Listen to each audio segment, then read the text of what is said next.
Well, hello everybody. Good morning. How are you today?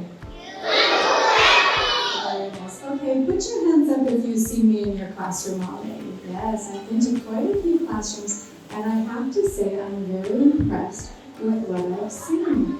It is nice to see you listening to your teachers, behaving, being engaged in your lessons, and I'm really impressed with your level of English. Very impressed. So I am from Canada. Who has seen a map of Canada before? Yes, lots of you. Well, I'm from a city called Winnipeg, which is right in the center of Canada. And my city, Winnipeg, has a nickname. Does anybody know? Hands up if you know what the nickname is for the city of Winnipeg. Do you know? What is it? You don't know.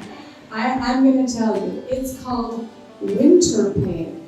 Why do you think it might be called Winterpeg? Winterpeg. Why do you think? There, we have a hand up over there. Why do you think it's called Winterpeg? Oh, I don't speak Portuguese. What's the word in English? Yes, there is a lot of snow in Winnipeg, Winterpeg. In fact, when I left Winnipeg 3 weeks ago before I came here, the snow was this high in front of my house. Very cold. Yes, very good. Well, I just want to say it's a pleasure to be here with you, and you are going to see me in your classrooms today and for the rest of the week. But remember, if you'd like to ask me a question, you have to do it in English because I don't speak any Portuguese. Sound good?